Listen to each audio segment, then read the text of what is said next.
ní ọjọ́ tòní mo fẹ́ fún wa ní tips méjì ohun tí a lè máa ṣe láti lè fi máa avoid kí àwọn èèyàn betray wa.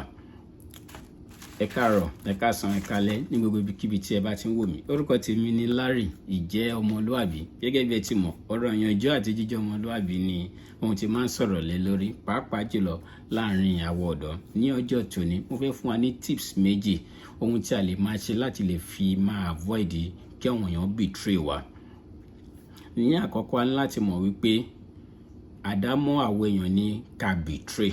So kò sí oògùn àbí ohun tí èèyàn lè ṣe pàtó tó máa fi eradicate ẹ̀ totally àbí tí pé kéèyàn betray èèyàn tí ò fi ní ṣẹlẹ̀.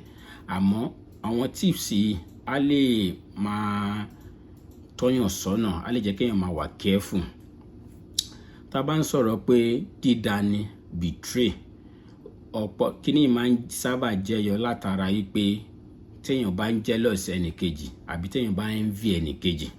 So kí wá ní ohun tí ó máa ń kọ̀ sí àwọn nǹkan yìí bí enviness tó máa ń lead to pé kéèyàn dáyàn.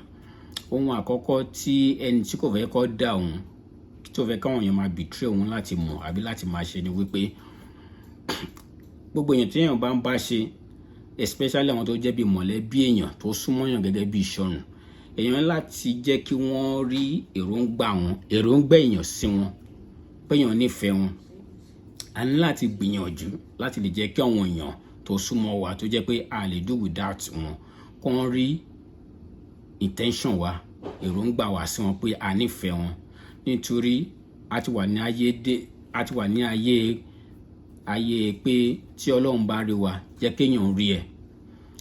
Ní ọ̀pọ̀lọpọ̀ gbà wọ́n tó máa ń betray àbí tó máa ń envy nǹkan tí àwa tó padà betray tá máa ń ṣe àbí bá ṣe carry ara wa ní ọ̀pọ̀lọpọ̀ gbà ó máa ń lead to this. So tá bá ń bá àwọn èèyàn ṣe yálà bí àwọn ẹbí èèyàn, a ní láti jẹ́ kí wọ́n rí pé kò ń ṣe páyé tiwa nìkan ni à ń prioritize. Gẹ́gẹ́ bí àwọn ẹ̀rí pé oríṣiríṣi àwọn èèyàn ló ti máa ń motivate yẹn tó máa sọ pé ọ̀tá mi ò kí ẹ̀ ṣe kinní kan. Tẹ́yìn ò bá kí ẹ̀ ní ọ̀dọ̀ ẹni tó súnmọ́ yàn gẹ́gẹ́ bí ìṣọ̀run, ayé yìí ò ṣe dágbé. Tẹ́yìn ò bá ń lo ayé, ẹ jẹ́ ká láti lè rọ́nà lọ. Àwọn èèyàn tó bá súnmọ́ yàn á ní láti jẹ́ kí níwọ̀nba kí wọ́n rí pé èèyàn náà kí ẹ̀ nípa life wọn. Coming position tí a bá wà, kí wọ́n ṣe dandan kéèyàn olówó lèèyàn fi ń kí ẹ̀. Ẹlòmíì ó kàn fẹ́ rí pé ẹni yìí kò ta mí nù. Ẹ jẹ́ ká show ìfẹ́ sọ́wọn èèyàn. So ẹni téèyàn bá ń show ìfẹ́ sí, téèyàn rọra ṣe kò ní fẹ́ jẹ́ kí aburú ṣẹlẹ̀ síyàn ní ọ̀pọ̀lọpọ̀ gbà. Ẹni tí a ò bá nífẹ̀ẹ́, ẹni tí a bá rí pé kò ní ìwúlò fún wa ni a kì í ṣèṣùgbẹ̀gbà láti jẹ́ kí nǹkan ṣe. Ìyẹn ni ohun àkọ́kọ́. Ohun ẹlẹ́ẹ̀kejì ni àwọn èèyàn tí a bá jọ ń ṣe tó jẹ́ mọ̀lẹ́bí wa. Lẹ́yìn tí a ti fi ìfẹ́ wọn sí wọn tán, a ní láti gbìyànjú láti mọ ohun tí wọ́n fẹ́ àti ohun tí wọ́n kórìíra. Ọ̀rẹ́ sọ̀rẹ́ tó jẹ́ pé ní ọ̀pọ̀lọpọ̀ gbà ń bí ọ̀rẹ́ sọ̀rẹ́ ní betray tí máa ń wáyé jù àbí pé èèyàn dáyàn. Ẹ rí pé ẹni tó ń padà dà, tá bá lọ wo nǹkan tó ń fa kínní, ẹlòmíì ẹni tí wọ́n dá yẹn ló cause nǹkan tó fi dà. Nǹkan tí ẹni tọ́jọ́ ń ṣe ohun kò gbìyànjú. Even nínú ọ̀rọ̀ Ọlọ́run wọ́n ní pé Ọlọ́run ní kí a mọ ohun ká tó lè sìn wọn. Láti lè ní good relationship pẹ̀lú àwọn èèyàn, a ní láti mọ àwọn èèyàn tá a bá ń ṣe kí ni nǹkan táwọn especially nǹkan táwọn èèyàn bá fẹ́. Ẹni tí kò náṣọ méjì tí ó wá jẹ́ pé èèyàn náṣọ bíi 20, èèyàn wá ń pa àwọ̀dà, èèyàn kàn ń change wájú ẹ̀ gbogbo nǹkan tí ẹni yóò fẹ́ àbí gbogbo nǹkan tí ò ní. So pé naturally ó máa jealous ní situation tó wà ní kádàrá tọ́lọ́run fún, ní situation tó bá rẹ̀. Tó bá jẹ́ ẹni tí ó ní ẹ̀sìn tó dẹ̀ ní ẹ̀mí ìjọmọlúwàbí lára, naturally agaga ẹni tí ò bá ní àbáwọn tó tẹ̀jọ́ ní gan ẹlòmíì ní kò fẹ́ kẹ́lòmíì ní. So èèyàn láti wà very good observant, èèyàn láti jẹ́ good observant láti lè mọ kí ni nǹkan tẹ́ni yìí fẹ́, kí ni nǹkan tí ò fẹ́. So téèyàn bá lè máa try láti máa avoid nǹkan tí àwọn èèyàn ò fẹ́, ìkórira yìí ò ní pọ̀, torí látara ìkórira, kódà tó bá jẹ́ pé kéèyàn kọ̀ múra tó dáa, kéèyàn ka blessings yàn ni èèyàn rí pé bí ọ̀rẹ́ èèyàn àbí mọ̀lẹ́bí èèyàn ò like, kò sí láì fi inú ẹ̀ kéèyàn máa avoid irú ẹni, kéèyàn má máa sọ nǹkan yìí àbí kéèyàn má máa ṣerú nǹkan yìí tẹ́ni yìí bá ti wà ní sàkání èèyàn. So gbogbo irú àwọn nǹkan yìí la ní láti ṣe. Àkọ́kọ́ ni kí a jẹ́ káwọn èèyàn mọ̀ pé a nífẹ̀ẹ́ wọn tọkàntọkàn, kò yẹ pé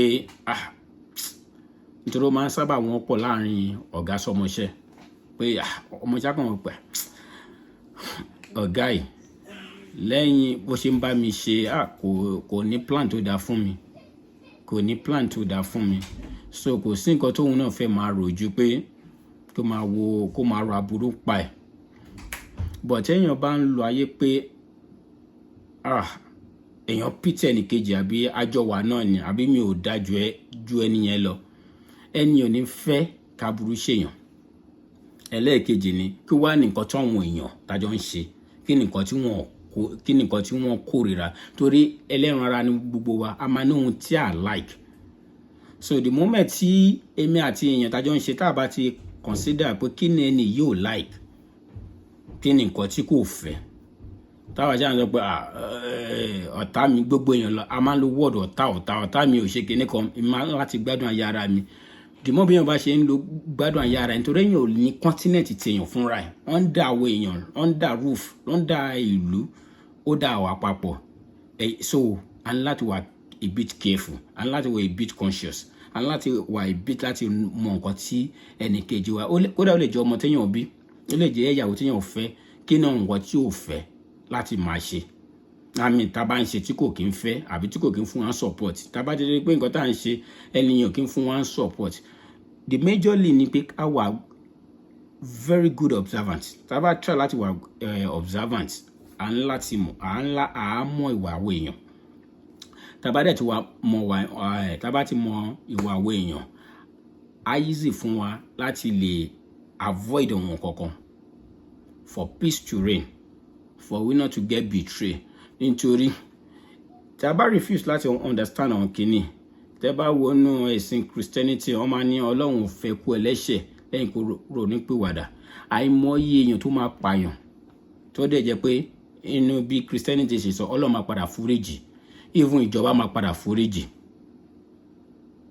So kéèyàn má wá jẹ́ kó pa wá àbí kó ṣàbúrú fún wa, kéèyàn wá sọ pé òun ò mọ̀ ni. So ó better kéèyàn jẹ́ kí àwọn èèyàn mọ èròǹgbà wọn sí wọn ní dáadáa, kéèyàn jẹ́ káwọn èèyàn feel pé kò sẹ́ni tó fẹ́ yẹ kí nǹkan tó dáa, ẹni tó nífẹ̀ẹ́ òun àbẹ́ ẹni tó fẹ́ oore fóun kí aburú ṣe. Enviness tó máa ń ṣẹlẹ̀ ni pé a máa ń sábà ṣe nǹkan, a kì í bọ́dà báwo lẹ́nì kejì ṣe feel. Òun ló fi jẹ́ pé ọ̀rọ̀ ọ̀tá wa la máa ń sọ. Gbogbo àdàlà ní jealousy lára, ó kàn pọ̀ jura wọn lọ ni.